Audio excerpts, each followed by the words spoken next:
Minister provide any update as to the Scottish Government's latest engagement with the UK Government regarding the support that is available to businesses in Scotland to help with rising energy costs, and what further measures he believes the UK Government should introduce to help mitigate these pressures? Minister.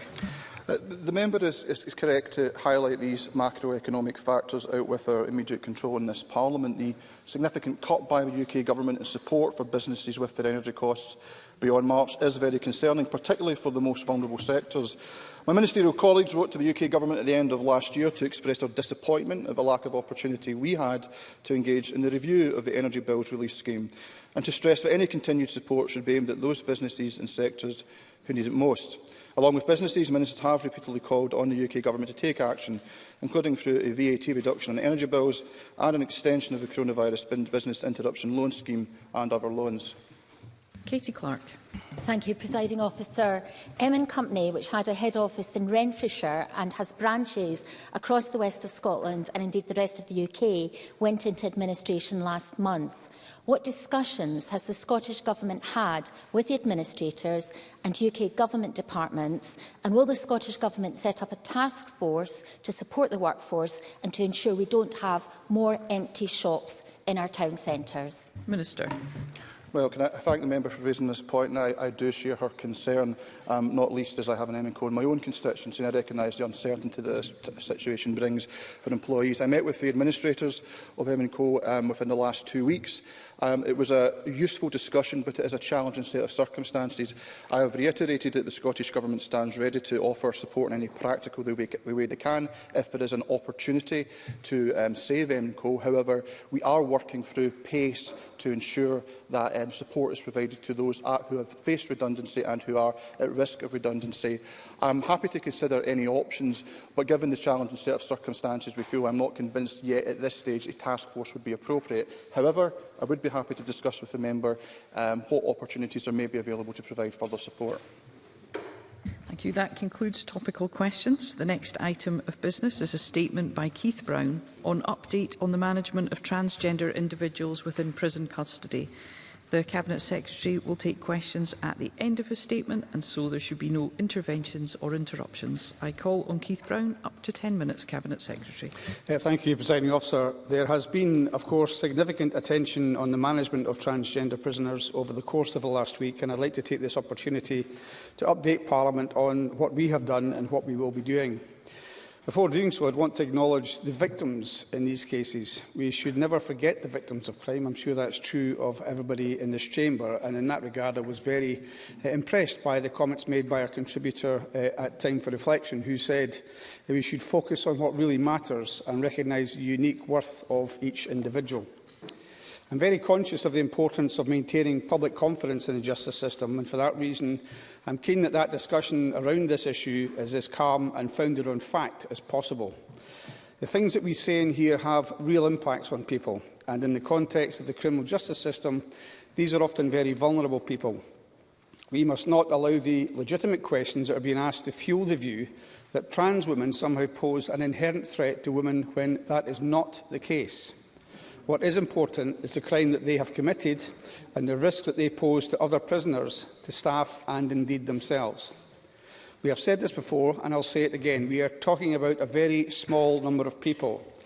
Transgender people in the prison estate account today for roughly 0.27 of the entire prison population. That equates to around 20 people out of 7,367 prisoners. It changes, obviously, on a regular basis. And as of today, we have around 17 trans women, the majority of whom are kept in the male estate.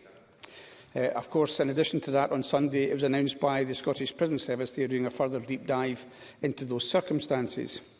By its very nature, the prison population as a whole has a significant number of people of all genders that represent a risk to others, and we must recognise and commend the professionalism and the very real expertise of the prison service in managing those complex, high-profile and challenging individuals within their care and in keeping others safe.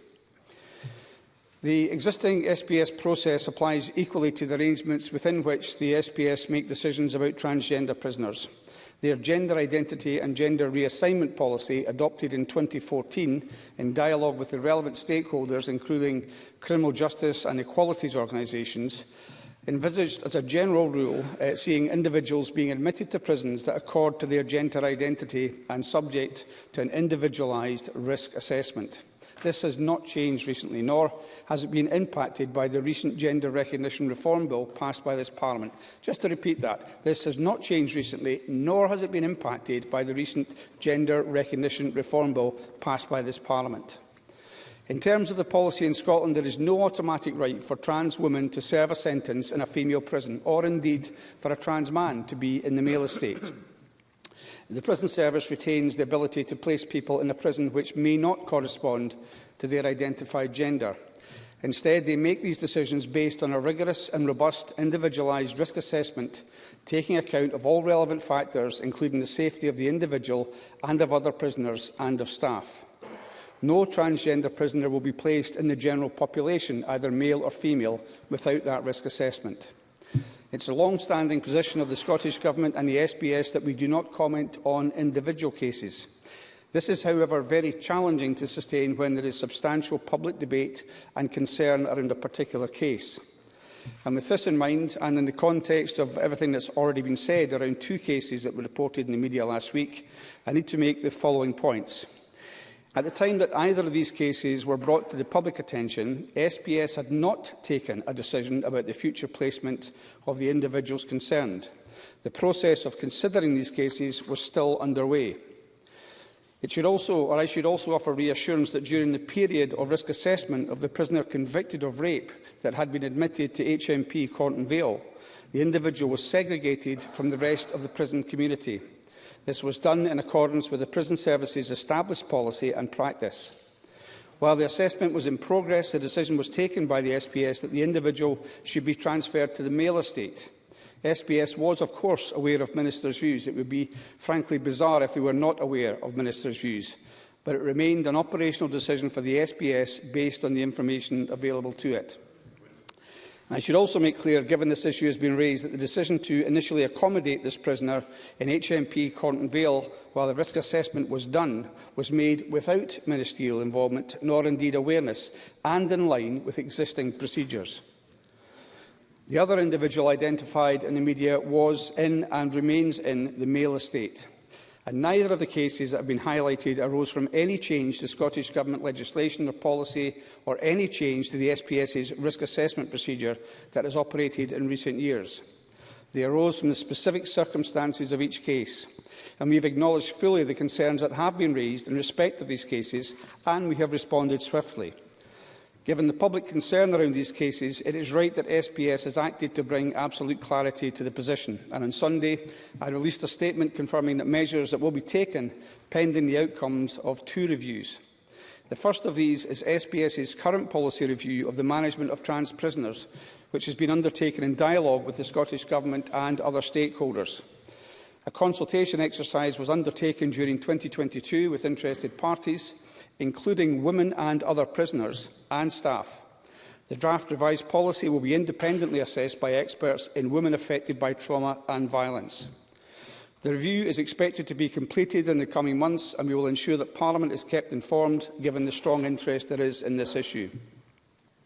SPS are also now undertaking an urgent lesson learned review in relation to the case of Isla Bryson, with any learning to be applied immediately to existing transgender cases in the prison estate and any coming into custody.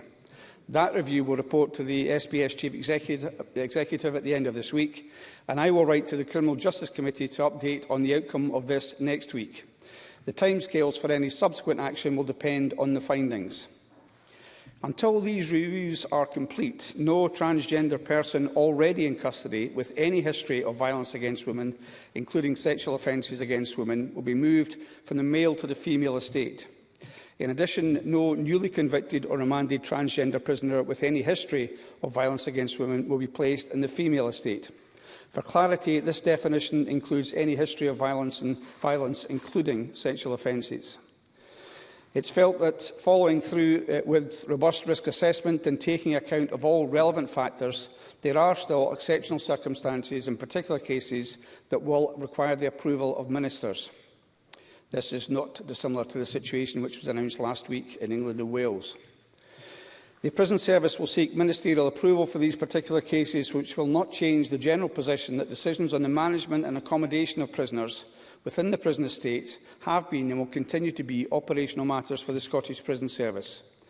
This is in keeping with the delegated authority under which the Prison Service operates and in line with the public interest in this matter. These arrangements will allow for exceptional circumstances to be considered and agreed whilst the reviews are in progress. It is right that the actions that we have taken will continue to ensure that we respect and protect the rights of trans individuals wherever they are in society, including within our prisons, and that we continue to consider and protect the safety of all prisoners and staff. In conclusion, the actions that I have announced on which the SPS are progressing aim to provide immediate assurance in the context of the public concern raised by the two recent cases. The outcome of the reviews being in progress will ensure that any immediate lessons are learned from the issues that have been identified by these cases, and that the wider review of the Prison Service's current policy on the management of trans prisoners and the subsequent application of this policy take account of relevant factors, including input from experts in women affected by trauma and violence. Ultimately, it is vital that future decisions about the location and management of prisoners continue to be based on thorough risk assessment, drawing on the expertise and input of relevant professionals, with the priority of ensuring that all individuals that work in our prisons and that people in the care of our prison staff are kept safe. This has always been and will always be the absolute focus of the Scottish Prison Service. Thank you. The Cabinet Secretary will now take questions on the issues raised in his statement. I intend to allow around 20 minutes for questions, after which we'll move on to the next item of business, and I'd be grateful if all members who wish to ask a question were to press their request to speak buttons now. And I call Russell Finlay. Thank you, Presiding Officer. They say a week is a long time in politics. Well, only 6 days ago I asked Keith Brown about a double rapist in a women's prison, and he stood right there and backed the decision to send this sex offender to Cornton Vale. Less than 24 hours later, Nicola Sturgeon was forced into a humiliating U-turn and the rapist was rightly removed. So what I want to know is this. Now that Keith Brown tells us today that ministers had no awareness of this rapist's move to Cornton Vale, will he explicitly state that none of his officials had prior knowledge? And will he publish a detailed timeline of these critical events, including all correspondence? Thank you. Cabinet Secretary. Well, first of all, to say that what we've just said and the further assurance that was provided over the weekend does not of itself say that any different decisions would be made by the Scottish Prison Service in relation to those two cases than have been made. The changes which have been announced in terms of the public assurance at Sunday does not change the Scottish Prison Service's procedures. In relation to further information, I am pretty sure this is going to be discussed both in this chamber and in this Parliament's committee. I've mentioned already I'm writing to the committee. I've written to the committee today and I'm writing to the committee again next week. In the meantime, I'm happy to look at the requests which Russell Finlay has made, and as far as is possible, I'm happy to provide the information, if I can, that he's asked for. Katie Clark. As the Cabinet Secretary says, we are talking about a small number of people. The current policy was devised in 2014 without the experiences and interests of women being taken into account. Will the Cabinet Secretary now withdraw this 2014 policy, put a hold on transfers and give an undertaking that there will be a full scrutiny of the draft revised policy, including a debate in this chamber? Cabinet Secretary. Well, just on the last point that Katie Clark raises, it's not for me to schedule the business of this Parliament, but of course members are able to ask for that debate if that's what the Parliament wishes to have. And just to say, in relation to the policy, ensuring that the policy, a very legitimate point, takes account of the interests of women, and in this case particularly women prisoners. I can say that there has been already that consultation. I think I confirmed this last week as well. I am also aware of the responses to that consultation, both concerns raised and other aspects of that response. If it's possible for me to not breach any confidentiality in providing that information, which is quite granular information about the cases raised, then I will certainly do that. But I'm happy now to give that assurance to Katie Clark that the scheduled review, which has been impacted, of course, by the pandemic, is now at the stage of having to be considered both by legal services to make sure it fits into the legal framework, and also being discussed with the trade unions involved. You may have heard from the General Secretary of the SPOA today on this issue. Those are the two remaining parts to that review. Those will be carried out, and we will bring forward the review in due course, and of course it's then up to Parliament should it wish to decide to debate those findings. Audrey Nicholl, to be followed by Rachel Hamilton. Thank you, Presiding Officer. Does the Cabinet Secretary agree with me, with Phil Fairley, Mr Phil Fairley, the Scottish Secretary of the Prison Officers Association, who said this morning that, and I quote, "the prison service is best placed to make those decisions"? Cabinet Secretary. I do. I have, as I've said before, complete confidence in the prison service's ability to deal with these operational matters. Given the public concern over these recent cases, I think it was right to bring absolute clarity to the position, and therefore the position that's been set out to achieve that. I think there are a number of other interesting quotes from the General Secretary as well, to the extent how he says that the system has worked extremely well, providing safety for prisoners and for prison staff, for whom he has obviously a particular responsibility. And I think it would be useful for people to look, those who are very concerned about the safety of prisoners, women and others, to look at the comments of Phil Fairley in the interview that he conducted today, and they would seek, and I think find, some real reassurance about the processes which are being followed. Rachel Hamilton, to be followed by Rona Mackay. Thank you, Presiding Officer. Ministers intervened and overturned the decision to send double rapist Isla Bryson to a female prison. Yet, an equally violent sex pest, Katie Dolotowski, was sent to Corton Vale last year with no questions asked. It seems the First Minister has abandoned her self-ID policy for prisons. Or is it just the case that women's safety and dignity only matters to the SNP when it makes front-page news? With a First Minister that says women's concerns are not valid and red flags for other single-sex services such as women's domestic shelters, does the Cabinet Secretary still back the principle of gender self-ID? Cabinet Secretary. I do support the principle of gender self-ID. And can I say, I've just said it actually to Rachel Hampton, presumably she doesn't believe me when I tell her that the decision was not overturned. The decision was taken by the Scottish Prison Service as to where Isla Blair was taken to in terms of the male estate. That was a decision taken by the Prison Service. It wasn't taken by ministers.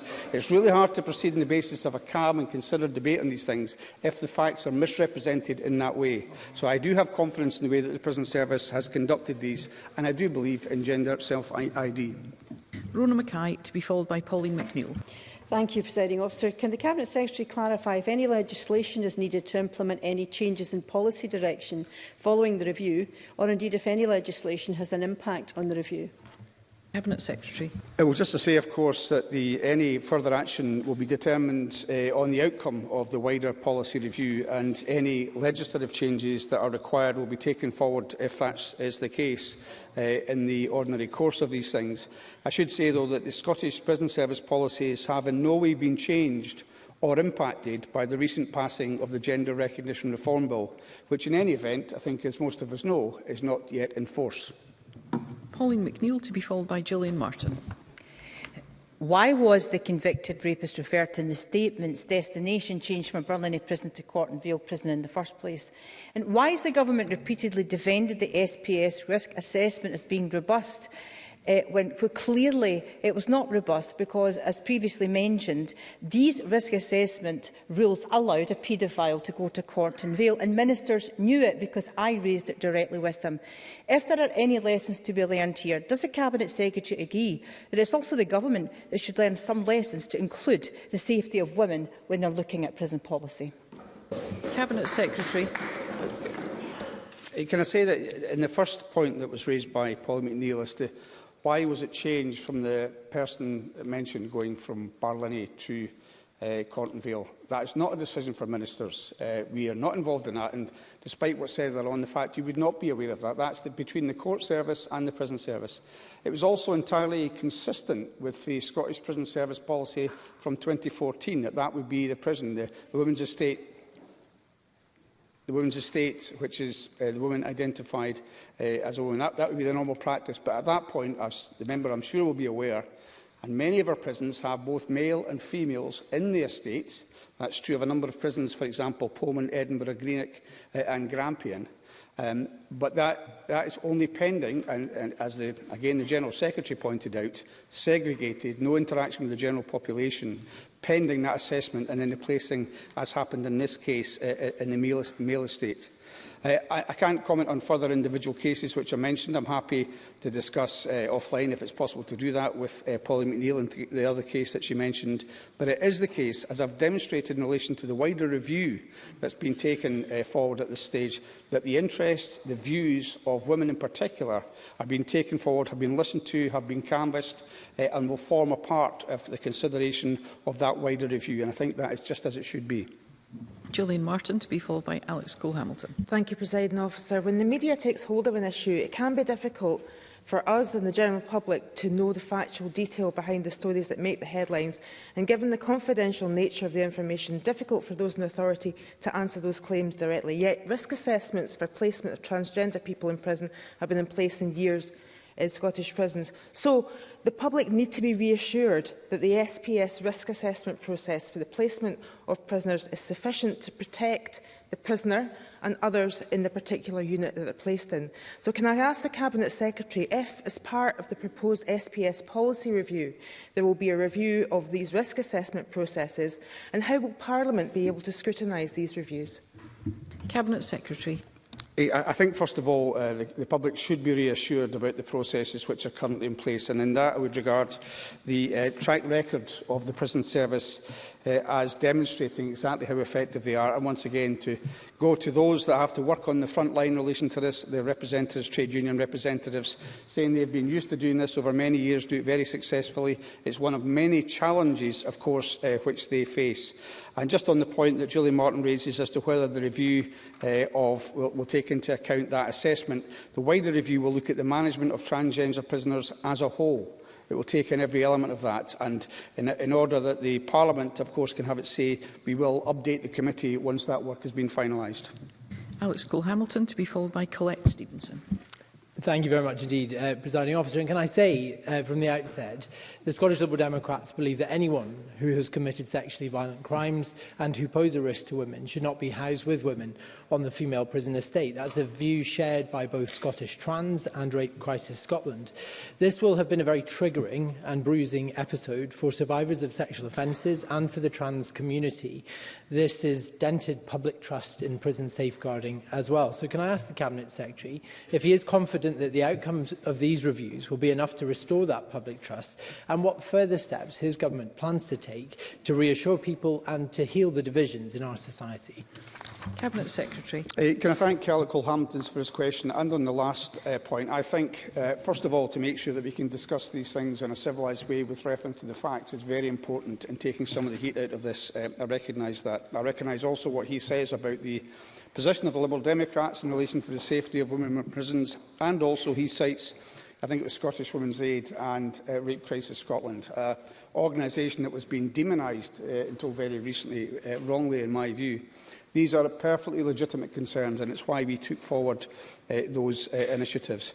I would say that I do believe that that trust is well placed just now within the prison service, but of course it's right that you should continually monitor, especially such sensitive processes, and that's exactly what's happening in terms of the review. So hopefully that review will provide further reassurance to the public and to the organisations whom he rightly cites about the effectiveness of the processes that we have within our prisons. I call Colette Stevenson, to be followed by Maggie Chapman. Thank you, Presiding Officer. Does the Cabinet Secretary agree that it is crucial that the experience of prison staff is vital in dealing with this issue, and their views, as well as their safety and well-being, should be a consideration in the review? Cabinet Secretary. I do agree with that, and I think I've already said that the process that the review is following is now entering into the stage of the consultation with trade unions, and it's already heard from other groups, as I've mentioned.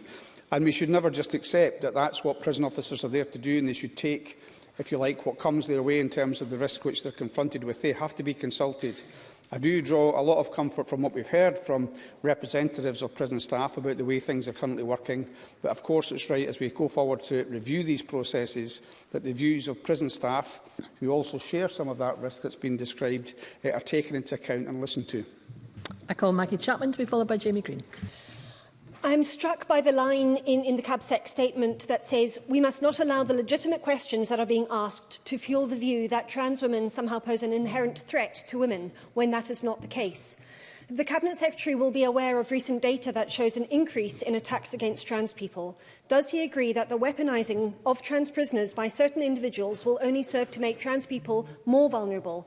And can he comment on how we can ensure that no prisoners are made less safe because of recent events? Cabinet Secretary. I think on the last point, I think I've tried to describe how we can try and keep prisoners safe. And of course, there's a heightened sense of that, as Maggie Chapman will understand, among staff and those in our prisons just now because of this. I think it's also true to say, I agree, I made the comment myself about the fact, the position of trans women. And perhaps the best way to provide that reassurance is, as I've said already, to discuss these things in a calm way, which does take into account, really start from the position of how can we keep everybody safe? Now, it's perfectly legitimate for people to question whether we're doing that effectively or not. I think that we are. But I think if we can do that in such a way that recognises that the primary concern of us all is the safety of prisoners, all prisoners, and the safety of the staff concerned, then I think we can have a debate which should not unnecessarily give rise to what Maggie Chapman rightly draws attention to, which is the increasing number of hate crimes or hate incidents against trans people, a very substantial increase, and we should always be mindful of that. I call Jamie Green to be followed by Fulton McGregor.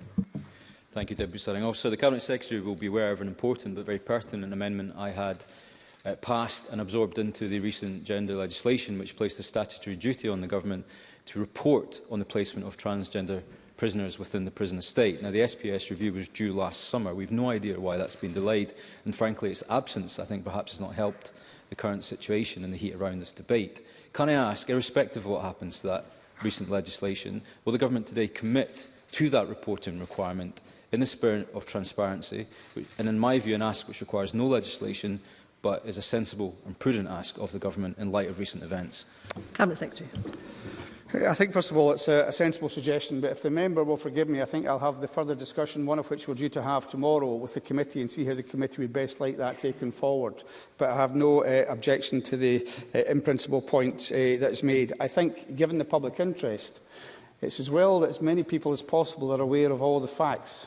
There are some very unfounded statements circulating, for example, on social media. So I think the idea of further reporting, I've already mentioned the extent to which I'm trying to keep the committee involved, having written to them today, writing again next week. The commitment after the reviews to go back to the committee, so the one next week will be about the short-term review that we'll report this week, and of course the wider review. Just to say on the point about the delay to the wider review, that was hugely impacted by COVID.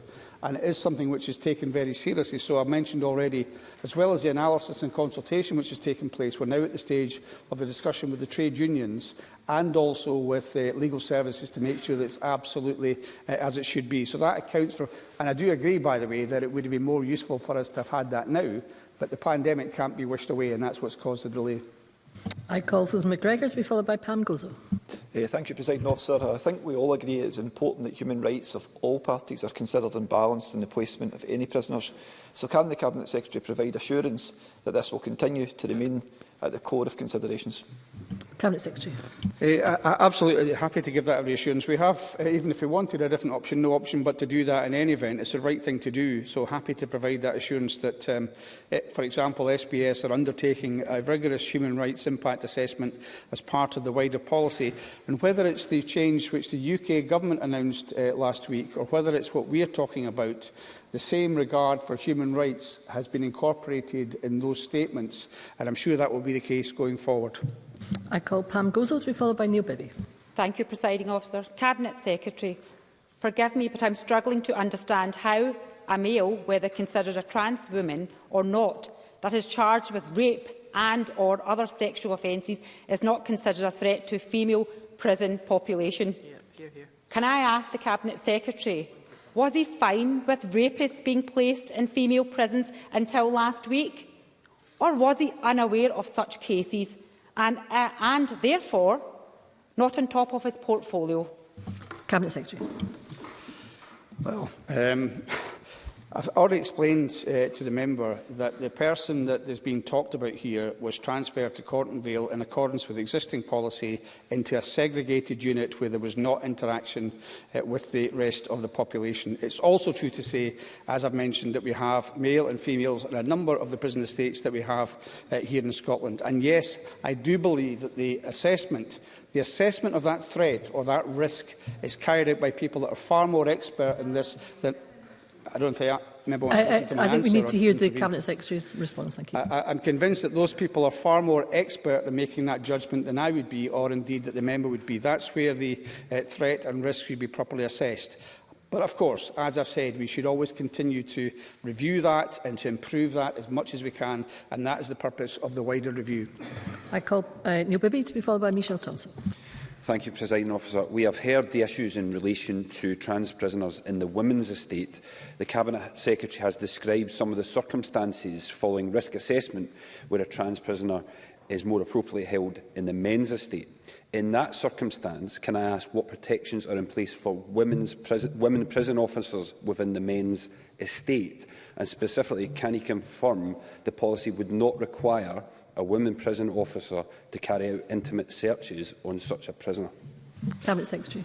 I can say, first of all, that the processes of the Scottish Prison Service do take into account that eventuality, and also to say that really, as well as the risk assessments which I've discussed so far in relation to, in this particular case, trans women, risk assessments are day and daily part of the business of the prison service. On the day that this story broke last week, I was visiting the prison service, which was around a presentation about how they manage the different serious organised crime groups within prisons, which is a huge task, much more so than it has been in the past. And we now have serious organised crime individuals in every single prison in Scotland. So the risk assessment, whether it's a trans woman that's in the male estate or in the female estate, or a trans man, or other individuals, the risk assessment is carried out in accordance with what the risk that individual may present, and they are placed according to that. Happy to provide further information on the training in relation to the other issue which Neil Bibby's addressed, but I can assure him there's a risk assessment undertaken for everybody entering the prison system. I call Michelle Thompson to be followed by Stephen Kerr. Thank you, Presiding Officer. Now, the Cabinet Secretary has mentioned consultation with women prisoners on a number of occasions.